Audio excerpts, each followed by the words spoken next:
Ce sont des informations qui ne sont pas connues de la plupart des gens. Ce sont ces genres de connaissances qui distinguent les gens vivant sous la loi de l'accident et ceux n'y étant plus victimes ou qui peuvent commencer à prendre leur destin en main.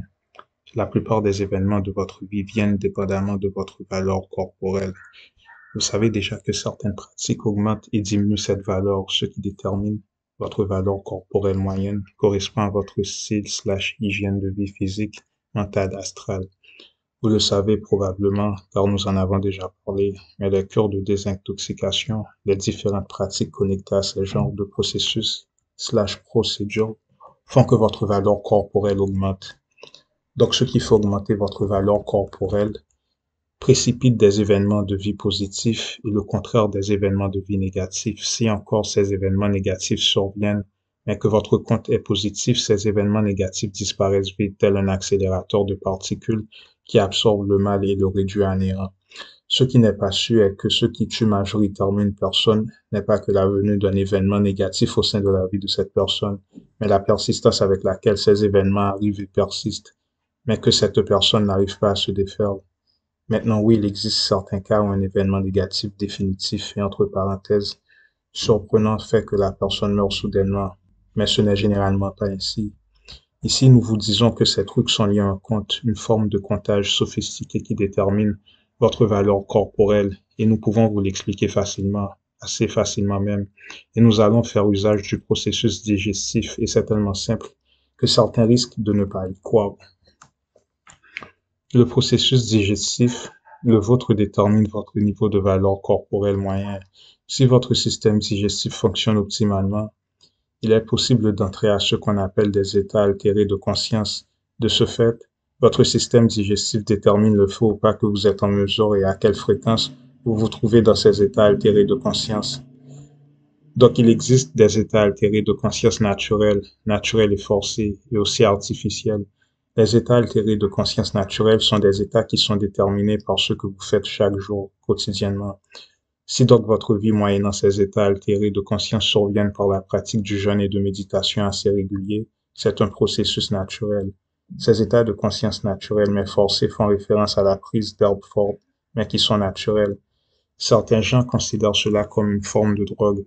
Ce qui distingue la drogue et qui fait que la drogue se nomme drogue par rapport à ses effets puissants est la capacité de ces substances à précipiter des modifications rapides au niveau du système digestif. Une fois de plus, mémorisez le mot-clé, le système digestif. Une drogue est une drogue car celle-ci est à même de précipiter ces modifications digestives assez rapidement qui finissent par se ressentir au niveau de la conscience. Ce qui n'est pas sûr est que la substance doit d'abord passer à être digérée par le système digestif avant que les effets prennent au niveau de la conscience. Et c'est là le but des laxatifs, car le laxatif est une substance particulière et variée, car il en existe plusieurs qui fait qu'il est plus facile de vider ce qui se trouve au niveau du côlon. Et la substance doit être digérée d'abord afin de ressentir les effets au niveau de la conscience. Pourquoi? Car l'âme se situe au niveau du cœur, là où se trouve le plexus solaire, donc vers le ventre, et là où se trouve le système digestif. Donc, ce que les gens appellent drogue sont des formes de laxatifs, de même que le jeûne. La différence est que le jeûne ne précipite pas ces événements de façon forcée, mais naturellement, car un des avantages du jeûne est que cette pratique suit le processus naturel des choses, comme dit. Il ne suffit que de ne pas manger pour un certain nombre d'heures afin de précipiter le système digestif vers une orientation positive. Selon l'état et le paradigme de la recherche scientifique, un état modifié de conscience, ou EMC, aussi appelé état de conscience modifié, ou ECM, est un état mental différent de l'état de conscience ordinaire, représentant une déviation dans l'expérience subjective ou dans le fonctionnement psychologique par rapport à certaines normes générales de la conscience à l'état de veille. Ainsi en est-il des rêves, états hypnotiques, hallucinations, transes, méditation, états mystiques, etc. Les EMC rassemblent un certain nombre d'expériences au cours desquelles le sujet a l'impression que le fonctionnement habituel de sa conscience se dérègle et qu'il vit un autre par rapport au monde, à lui-même, à son corps, à son identité. Par opposition aux maladies mentales, les états altérés sont transitoires. Ils sont le plus souvent auto-induits, mais peuvent apparaître spontanément dans certains cas. Voyons donc à quel point les gens sont inconscients. Le but du système digestif est de faire que nous ne soyons pas bouchés. Lorsque trop de choses se trouvent en nous, nous devenons constipés. La constipation peut être physique aussi bien que mentale. Lorsque nous sommes bouchés, il est plus difficile de se trouver sous l'auspice d'ondes de vagues radiales d'informations dites positives. C'est pourquoi les parasites se forment, qui sont le résultat d'ondes de vagues radiales dites négatives. Inversement, lorsque le système digestif fonctionne de façon optimale, nous avons plus de chances de se retrouver sous l'auspice des formations d'ondes de vagues radiales dites positives. Donc tout ce que nous faisons, tout ce que vous faites, la consommation d'aliments, les informations que vous écoutez, absorbées correspondent à des codes d'informations lumineuses pouvant être positives et négatives, et toutes les formes d'informations, peu importe qu'elles soient physiques, des aliments ou abstraites, des informations doivent être digérées par la conscience. Un système digestif optimal est un système digestif qui digère assez rapidement, pas un système digestif où la nourriture prend du temps avant de laisser le côlon, le corps. C'est pourquoi, par exemple, nous nous sentons bien après avoir déféqué, car l'information absorbée et à l'intermédiaire de l'aliment se trouve déjà en fin de cycle et c'est donc inutile de la garder en soi, car celle-ci est morte temporairement. Et c'est pourquoi un système digestif bouché provoque la maladie et même la mort. Cependant, une fois digéré, le code alimentaire ne peut reprendre vie que si vous l'avez expulsé hors de vous. Mais comment? Vous savez que la matière fécale contient de la méthane, entre autres, une fois expulsée, et cette matière particulière est utilisée afin de produire de l'énergie. Le système des services électriques est connecté au service sanitaire et fonctionne majoritairement via la force prise des relations intimes et de la matière fécale. Concernant le système digestif, vous ne pouvez avoir la rhume, avoir la fièvre que si vous êtes constipé. La première chose qu'une personne consciente ressent en déféquant est que l'air passe mieux au sein du nez. Croyez-le ou pas, la plupart des gens ne le savent pas. Si vous avez l'habitude de jeûner, vous savez que la grippe matinale s'en va qu'en déféquant, après s'être réveillé. D'autres informations non connues sont que la constipation est le passage d'une température corporelle moyenne extrême vers un autre extrême, du froid au chaud, vice-versa. Alors oui, votre valeur corporelle augmente via un système digestif optimal, puisque nos dons ne peuvent fonctionner optimalement qu'à l'aide d'un système digestif optimal. La qualité de votre système digestif détermine la condition et qualité des codes d'information d'ordre et vagues radiales positives que vous recevez. Voilà de quoi nous parlons en mentionnant les valeurs corporelles. Le vrai problème est que le corps est pris pour acquis. Bien que l'âme importe, plus nous pouvons améliorer les conditions de notre mission de vie en prenant soin du corps. Si nous n'avons pas besoin du corps, nous n'aurions pas incarné avec un corps. Bien que cette dimension soit une illusion, nous sommes venus afin de nous débattre du karma de cette illusion via une biologie. Une biologie coûte cher. Nous allons vous lire un article. Le tabac. Eh bien, le tabac, fumé tel que promu commercialement, fait diminuer votre valeur corporelle, mais pas que. Des microchips sont insérés au sein du tabac. Il est donc possible de prélever de l'énergie via chaque bouffée de cigarette prise. Une bouffée de cigarette correspond à l'équivalent d'une bouffée de respiration ou plus en termes de conversion. En fait, une bouffée de cigarette correspond vraiment à 2 ou 3 bouffées d'air. Une fois de plus, les gens prennent la respiration pour acquise. Il est bien connu dans les sociétés secrètes que plus vous exhalez, plus votre force de vie diminue. Plus l'effort afin de respirer est intense, plus la personne en question dépense de l'énergie. En fait, dans l'art de l'immortalité, un des objectifs est celui de prendre le moins de bouffées d'air afin de vivre plus longtemps. Et plus votre système digestif fonctionne optimalement, moins de bouffées d'air est requise. Extrait. Veuillons recueillir un peu plus d'infos concernant le 666 et la mort de la bête.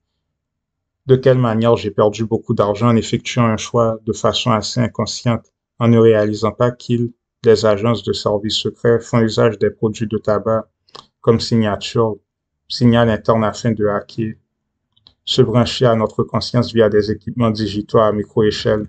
C'est à ce point que ces types sont malades. Ils peuvent faire usage du programme de tabac afin d'établir des limites et obstacles à votre rencontre et utiliser cela, les parier comme forme de crédit à mon encontre. Et le tabac est fait usage afin de comptabiliser une terre comme domaine, un bien immobilier comme rente.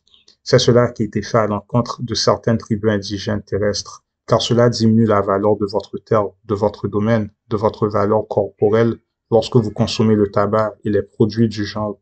Les joints, cigarettes, donc votre valeur corporelle est donc liée avec le concept de terre, prêt hypothécaire, celui que les gens payent pour leur propre maison.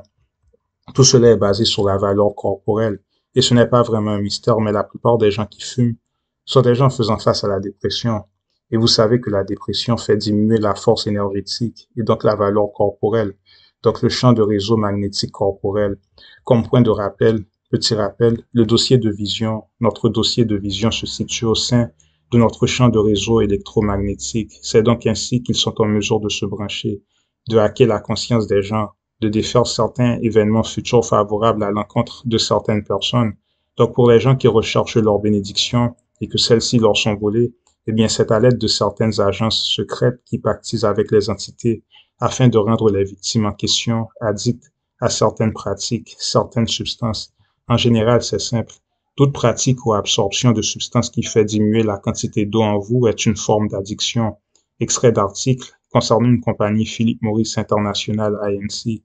Dès que vous voyez les INC, LLC, ces compagnies rejoignent à un certain point d'exception le monde souterrain, c'est-à-dire que celles-ci sont enregistrées dans les listes du monde de la Terre creuse. En cherchant des accords régulatoires pour de nouveaux engins de tabac, du fumage nommé IQOS, Philip Morris International, INC, postule que les gadgets électroniques ont une probabilité moindre pour ce qui est de leur responsabilité de la cause de maladies par rapport aux cigarettes traditionnelles. Ce n'est pas tout.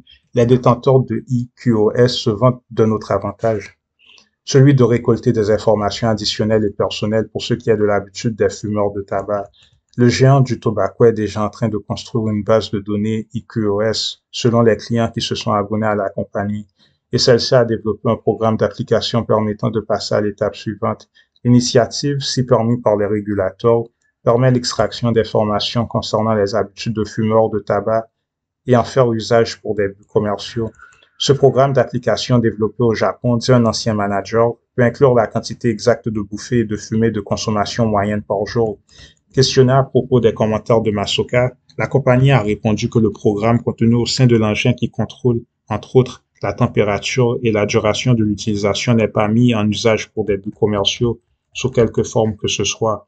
Pause. Ici, les buts commerciaux ne signifient pas strictement comment ils font usage des gens afin de faire de l'argent tel que vous le pensez, mais le fait que via ces engins, ils sont en mesure de nous soutirer de l'énergie via la respiration, etc.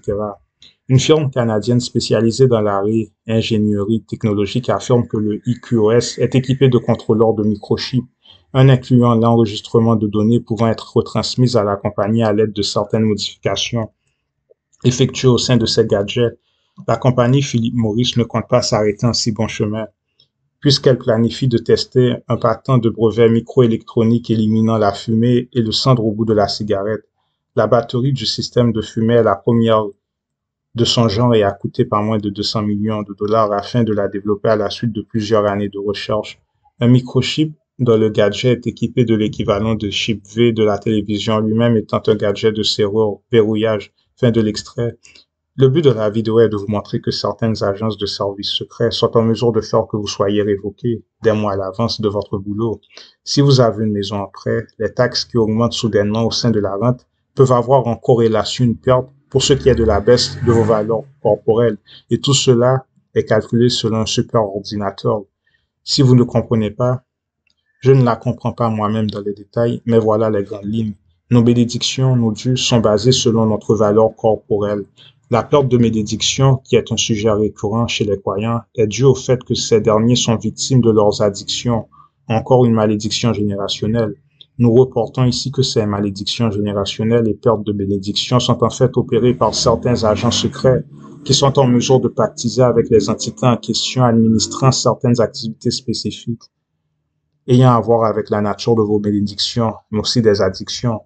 Si vous ne comprenez toujours pas, nous vous disons qu'il existe des prêtres étant en possession de nos dossiers de réincarnation et au sein de notre ADN, nous avons des serrures, verrouillages nous limitant.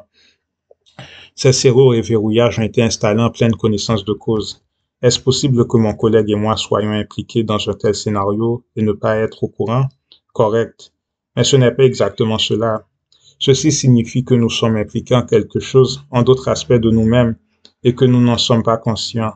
Pratiquement, est-ce une chose qui arrive dans des états altérés du sommeil ou encore durant différentes phases du sommeil? Pas qui arrive, mais qui est arrivé. Dans le passé, en fait, pour vous deux, et en fait pour tout le monde. Les verrous ont été installés de telle manière qu'il est littéralement impossible pour vous de les déverrouiller, puisque ceux-là même ont été insérés et installés avec une connaissance totale des circonstances présentes. Qui a installé ces verrous? Les êtres suprêmes du groupe de consortium de nature négative. Et quelles sont ces circonstances à quoi vous faites référence lorsque dites-vous ils ont installé ces verrous? Vous êtes en train de nous dire que nous avons ces verrous de connaissance installés en nous. Ne pouvons-nous donc pas, en notre état conscient, les rejeter et de nous révéler pour ce qui est de la nature de ces verrous? Ce n'est pas possible. Mais qu'est-ce qui ne l'est pas? Ce dont vous venez tout juste de nous demander. Ne pouvons-nous pas changer d'état d'âme? Ne pouvez-vous pas ou ne voulez-vous pas simplement nous renseigner à propos de ce sujet? Analyse incorrecte. Offrez-moi celle étant correcte.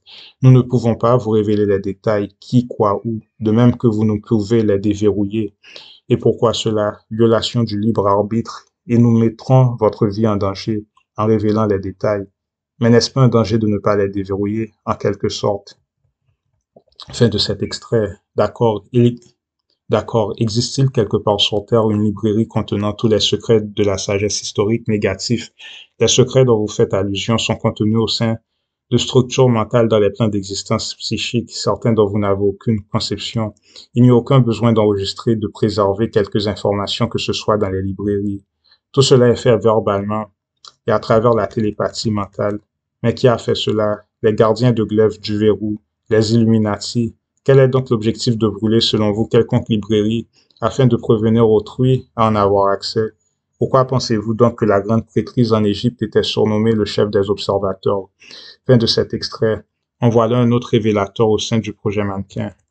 Chaque alter ego contient les procédures de mémoire de lavage de cerveau spécifiques et celui-ci était conscient pour ce qui est de l'existence d'autres alter ego à cause de murs amnésiques entre eux.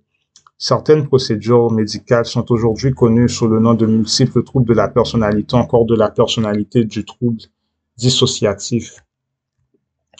Dans les cas de lavage de cerveau, chaque alter ou personnalité peut être programmée pour une tâche particulière ou de capacité à être appelée à l'oublier ou la répéter via des déclics hypnotiques.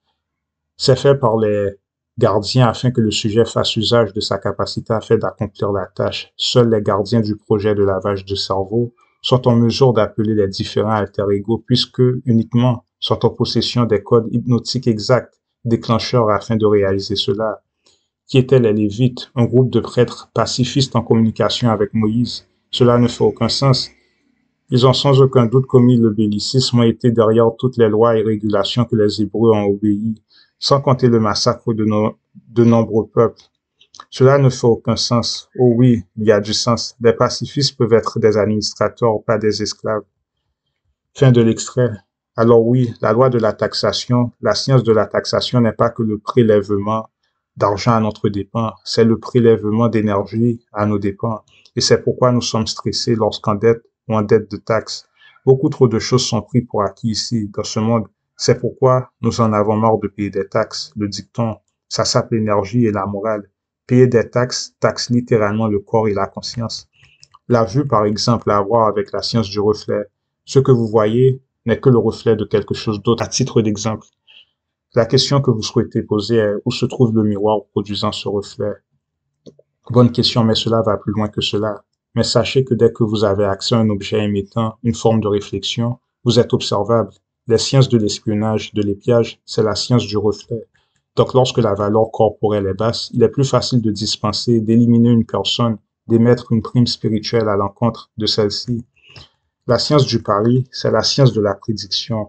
Ça tous ces genres de trucs, assez faux et bizarres en apparence, et en écoute lorsque nous faisons référence à la valeur corporelle.